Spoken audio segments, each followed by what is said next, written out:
Inside the email, the little blurb talking about the article says, over half of executives have adjusted how their companies describe diversity, equity, and inclusion efforts, often downplaying racial diversity and removing terms like equity to avoid backlash. According to a recent survey from the Conference Board, the shift follows criticism from conservative groups who oppose DEI programs and a Supreme Court ruling against affirmative action that led more than half of companies to reevaluate DEI policies. However, it remains unclear if these changes affect the initiative's substance or mainly serve to reduce scrutiny. And from reading internal articles from Bridge since April, we know that almost all of these companies are just doing it to avoid scrutiny and to continue being able to push their ideology and do the work without so many people being critical of them.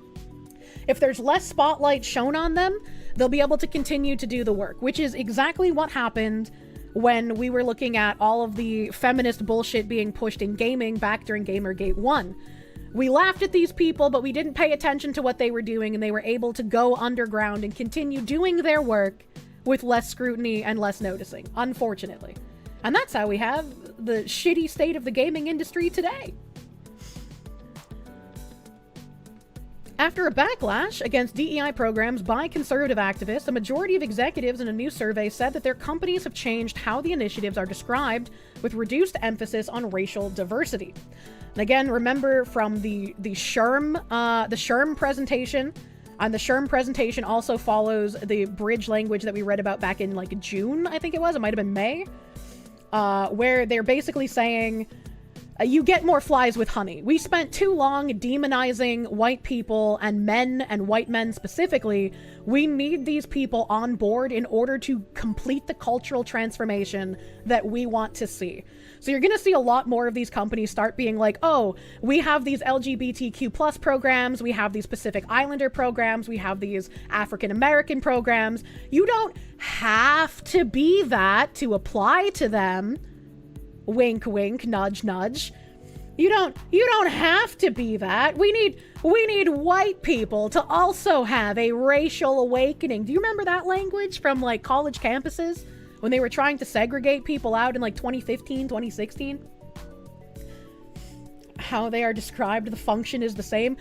That's the problem though, is a lot of people get too caught up with how they're described, and they believe the language that they're reading instead of understanding that this is subversive. They're changing the language on purpose so that you feel like they are doing something different. In practice, they are not doing anything different. Among more than 60 executives, slightly above 50% said their firms adjusted terminology, with another 20% considering similar changes, according to a survey by the Conference Board. In many cases, companies are dropping equity from descriptions because it's seen as the most controversial term, said Andrew Jones, a senior researcher at the Conference Board's ESG Center and co-author of the study. Companies are trying to minimize the exposure to scrutiny, to legal challenge, to backlash, and to salacious headlines, Jones said in an interview. They're shifting focus from talking about specific demographic groups, particularly around race. Modifying DEI language, more than half of companies change diversity terminology in some way. Looks like a little less than 20% adjusted language for internal comms only. Even less than that adjusted language for external comms only. Almost 40% adjusted language for both internal and external. And above 40% made no changes to their language at all. And I think paying attention to the language change is important, only insofar as you can tell people who are believing in the language change that that's not real. That you're taking stock in companies that have lied to you for years. Why would you believe them now? Why would you read something that says, we take our commitment to diversity, equity, and inclusion seriously, and we're going to continue doing so, but we won't sponsor pride parades anymore because that gives us too many national headlines? Why would you believe that they're getting rid of DEI? Why would you believe that? Euphemism treadmilling. Corporate America expanded diversity, equity, and inclusion programs in 2020 after the murder of George Floyd. Saint Floyd of the fentanyl, in his name we pray. They always fucking mention him in every single article! by police sparked calls for increased opportunities for minorities. Conservative groups have argued that hiring targets and training programs discriminated against white workers. Companies such as Toyota and Ford have modified DEI initiatives after being attacked. Yeah, they've modified them. They are modified. They're not getting rid of them. We are not winning. I would love for us to be winning. I hope that Trump can do something about DEI in the government and education. I hope they can gut these things. But as of right now, they are changing the language and they're running underground because they don't want the spotlight on them. Fentanyl Floyd. The June 2023 U.S. Supreme Court ruling that forbids affirmative action at universities is also prompting many companies to preemptively review their policies. More than 60% of the executives said the decision had a negative impact on their DEI efforts. Wow! Wow, imagine that! Doing something illegal had a negative impact! Oh my god. As a wise man once said, fight, fight, fight. Yeah, we can win. We absolutely can win. This is not a hopeless battle. And me trying to remind you that, like, these people aren't actually getting rid of DEI is not meant to be demoralizing. It's meant to be a stay the fuck awake, dude. Keep paying attention. If you want to win, you have to keep paying attention. Don't take baseless placations. Don't let them bribe you. Clearly not stalwart enough. It's unclear. Oh wait, I missed a thing.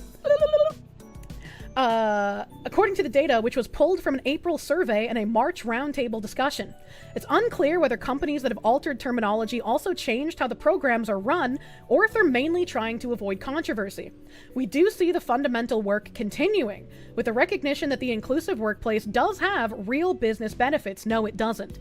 But if you're no longer focusing on specific groups, you're kind of saying it's fine air for everyone. Is that a positive development? Or does that actually slow down the vital progress? And I think this is a very telling way to end the article. If you're no longer focusing on specific groups, and you're saying that it's for everyone, doesn't that slow down vital progress? And some people might be like, well, that doesn't make any sense. If it's for everyone, that should be good because that means it's fair, right? That's not the point. They don't want it to be fair. It slows down the vital progress of their Marxist ideology in trying to create rifts between people and trying to promote people that don't have any knowledge of where they should be. It's just like Kim Belair saying you hire your friends with no knowledge of the industry.